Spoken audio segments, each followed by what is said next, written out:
Greetings, Earthlings, and welcome to another segment of Food for Thought. Today is March 21st, and Food for Thought is just me giving you little bite-sized mindful nibbles for you to ponder and to spiritually grow. So today is March 21st.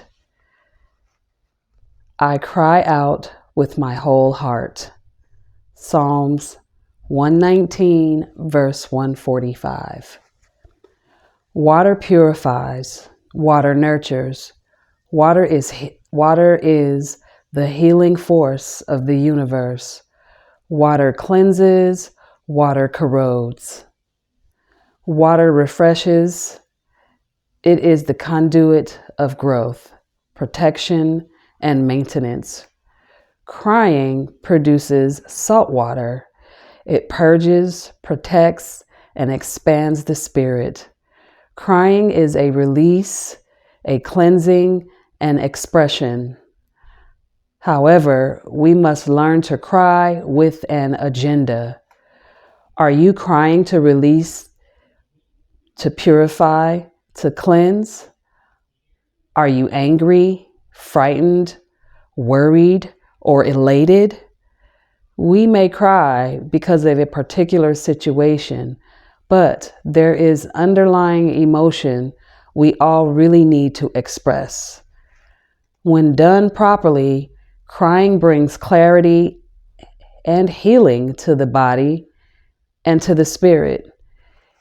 It can be a refreshing experience. So do it as often as you like. The moment the tears start to flow, just write down your agenda. Today, when I cry with an agenda, my needs are met. So when I think about crying as a health coach, I speak to a lot of people, and for some reason, in certain communities, in certain households, crying is not a good thing, but so many more people need to do it. I literally have friends who don't cry, but I can feel the energy of a cry, a good cry being needed.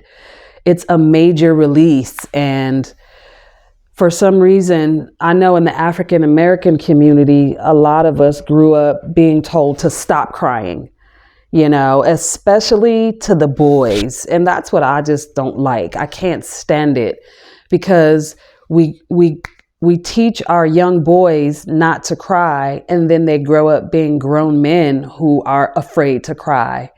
And they're some of the ones that need it the most, or they cry when no one's watching. They're afraid to allow that emotion to be seen. Even the love of their lives, their mothers, their children, their wives, grown men are afraid to cry because of this stigma that is put on crying. Even if someone gets hurt physically, as a young man, he gets talked about by the other men, the older men that are around. Like brush it off, stop that crying. And it's very necessary. So I honestly love this passage, and I hope this resonates with someone because crying is therapeutic. People say, well, what am I going to cry for? It's not going to fix anything. But actually, when you cry, you purged something, even if it's toxins out of your body. So cry more and stop telling our little boys to stop crying. I know you've heard the saying, stop crying, you sound like a little girl. That's the problem. So many males are so emotionally pent up because that's how they were raised, to not cry. Or they're afraid of being judged, or they're afraid of what they're going to look like. We got to cry more, people. Even if you do it alone, go for it. Cry more. Just sit in your car, sit in your bathroom, wherever you have to go when you're feeling emotions. Stop fighting it. Just let it flow. Clearly, it's something that you need in that moment. So stop telling these boys to stop crying that they sound like little girls, because that's not cool. We got a world full of grown ass men who need to cry and are too afraid to. So I hope this resonates with you. Thank you for watching this video. Give it a thumbs up. Leave a comment down below if this resonates with you, and tell me what your thoughts are on crying. Subscribe to my channel and share this video with someone who you think needs it. And I love you. Thank you for joining me, and I'll see you tomorrow.